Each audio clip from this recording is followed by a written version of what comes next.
Bismillahirrahmanirrahim. Assalamualaikum warahmatullahi wabarakatuh. Sewaktu Nabi Ibrahim mencari Tuhannya, Tuhan Allah Subhanahu wa Ta'ala, banyaklah peristiwa-peristiwa yang dialaminya. Misalnya, ketika malam telah gelap, beliau telah melihat sebuah bintang yang bergemerlapan. Lalu Ibrahim menyangka bahwa itulah Tuhannya. Dan tatkala bintang itu lenyap atau tenggelam, maka hilanglah prasangkanya. Kemudian beliau melihat bulan yang memancarkan sinar terang. Maka beliau menyangka bahwa itu adalah Tuhan. Setelah bulan itu tenggelam, maka hilanglah prasangkanya. Kemudian beliau melihat matahari yang bersinar terang. Lalu beliau menyangka bahwa matahari itu sebagai Tuhan manusia yang dapat menerangi di dunia dengan jelas. Tapi sebelum lanjut, jangan lupa klik subscribe, like, dan lonceng notifikasi agar tidak ketinggalan dengan video terbaru dari channel Alliance LR. Tatkala matahari terbenam dari permukaan bumi, maka hilanglah prasangkanya dan beliau yakin bahwa matahari bukanlah Tuhan yang harus disembah oleh manusia. Dengan berbagai macam cara yang dilakukan oleh Nabi Ibrahim dalam mencari Tuhan Allah Subhanahu wa Ta'ala, maka Nabi Ibrahim dapat mempergunakan akal pikirannya untuk mencari kebenaran disertai dengan hidayah dari Allah Subhanahu wa Ta'ala, sehingga Nabi Ibrahim dapat menemukan Tuhannya, yaitu Allah Subhanahu wa Ta'ala, Tuhan yang Maha Esa, Tuhan yang menciptakan alam beserta isinya termasuk dirinya, Tuhan yang tidak akan lenyap dan hancur, bahkan dialah yang melenyapkan dan menghancurkan alam beserta isinya.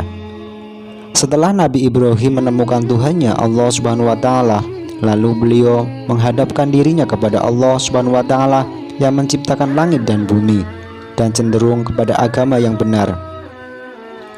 Baru kemudian mengajak dan menyerukan kepada kaumnya agar meninggalkan penyembahan terhadap Allah Tuhan yang Maha Esa. Akan tetapi ajakan dan seruan Nabi Ibrahim mendapat bantahan dari kaumnya. Suatu tanda kemuliaan Nabi Ibrahim yang mendapatkan tamunya atau malaikat yang diutus oleh Allah untuk memberikan kabar gembira kepadanya, yaitu tentang kelahiran seorang putra yang alim, ialah Ishak alaihissalam, dan sesudah Ishak atau lahir pula Yakub. Sungguh bukan main bahagianya dalam hati Sarah atau istri Nabi Ibrahim yang pertama, karena sudah sekian lamanya dia tidak dikaruniai seorang putra, bahkan usianya sudah lanjut. Oleh Allah masih belum diberikan seorang anak. Namun berkat kesabaran dan ketabahan Sarah dalam mendampingi suaminya Nabi Ibrahim, maka datanglah suatu berita dari malaikat tentang kelahiran seorang putra dari keturunan. Dan akhirnya Sarah mengandung mempunyai keturunan yang diberi nama Ishak alaihissalam, yang kemudian diangkat oleh Allah sebagai nabi dan rasul. Jadi Ismail dan Ishak adalah saudara seayah. Ismail adalah putra dari Hajar atau istri Nabi Ibrahim yang kedua, sedangkan Ishak adalah putra dari Sarah, istri Ibrahim yang pertama. Setelah Nabi Ibrahim dapat menemukan Tuhannya Allah Subhanahu wa Ta'ala, maka beliau mengajak berdialog dan berdiskusi kepada bapaknya serta kaumnya tentang kebenaran Tuhan. Ibrahim berkata, "Bahwa bapakku, mengapa kamu menyembah berhala atau patung yang tidak dapat melihat, mendengar, dan menolongmu dari kesulitan? Padahal Allah Subhanahu wa Ta'ala adalah Tuhan yang Maha Kuasa, menciptakan manusia termasuk dirimu, Tuhan yang Maha melihat, mendengar, memberikan pertolongan pada setiap hambanya. Kenapa tidak kamu sembah?" Bapaknya dan kaumnya berkata, "Wahai Ibrahim, apakah kamu benci kepada Tuhan-Tuhan kami? Karena sesungguhnya kami telah mendapati nenek moyang kami berbuat demikian atau menyembah berhala." Ibrahim berkata, "Wahai bapakku, sesungguhnya apa yang kamu sembah itu adalah musuhku dan perbuatan syaitan yang sesat. Oleh karena itu, sembahlah Allah Tuhan yang Maha Esa dan suruhlah mereka bersama-sama meninggalkan ajaran-ajaran nenek moyang mereka yang menyesatkan. Dan aku tidak bertanggung jawab apa yang kamu sembah. Bapaknya berkata, hai Ibrahim, jika kami tidak bisa berhenti apa yang kamu lakukan, maka aku akan meranjammu. Sekalipun dalam diskusi ini Nabi Ibrahim tidak dapat mengajak bapaknya untuk menyembah Allah Subhanahu wa taala, tetapi bapaknya agar supaya dia diberikan hidayah atau petunjuk. Ketika Nabi Ibrahim dapat menyelinap dan masuk ke tempat pemujaan mereka atau berhala-berhala bapaknya dan kaumnya, lalu Nabi Ibrahim melihat banyak berhala di sekelilingnya yang di dekatnya diberikan makanan-makanan atau sebagai sajian-sajian, maka Nabi Ibrahim mengejeknya dengan perkataan, apakah kamu berhala-berhala tidak makan dan kenapa kamu tidak menjawabnya? Apakah kamu bisu dan tuli dan kenapa mereka senang memujamu yang tidak bisa berkata? Kemudian Nabi Ibrahim merebahkan dan menghancurkan berhala-berhala itu dengan kapak di tangannya, sehingga semuanya hancur terkecuali hanya satu berhala yang besar yang tidak dihancurkan. Hal itu agar mereka memperdebatkan atas kehancuran berhalanya.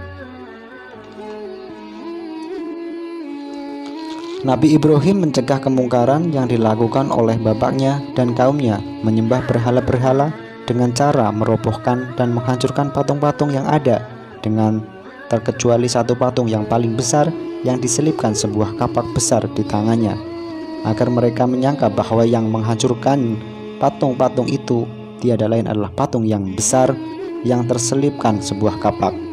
Memang Nabi Ibrahim mempunyai kecerdikan dalam membuat tipu daya musuh-musuhnya, sehingga musuh-musuhnya tidak bisa berbuat apa-apa kecuali hanya marah dan melakukan kezoliman.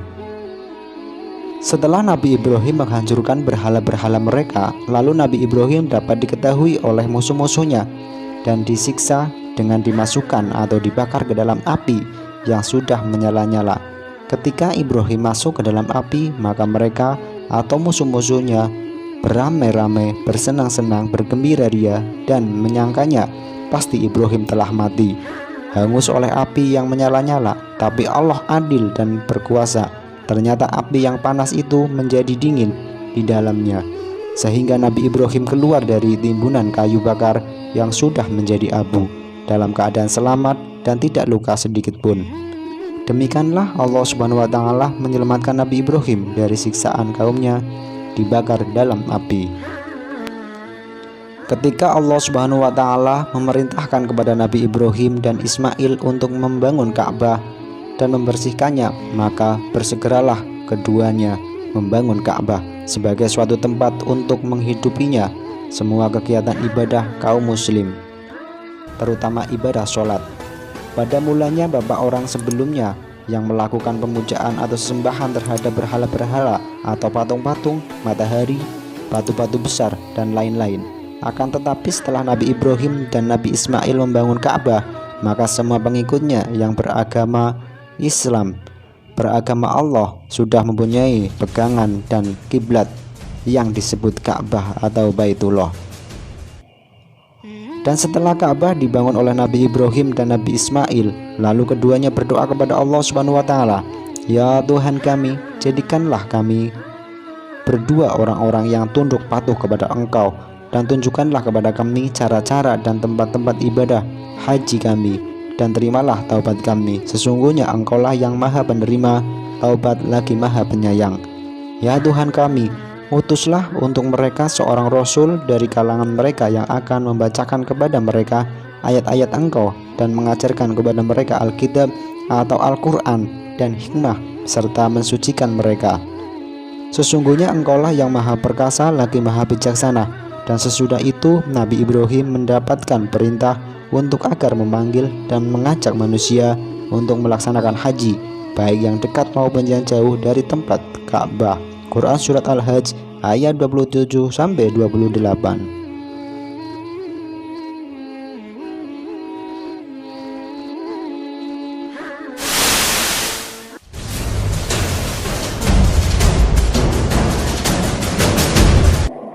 Mm-hmm.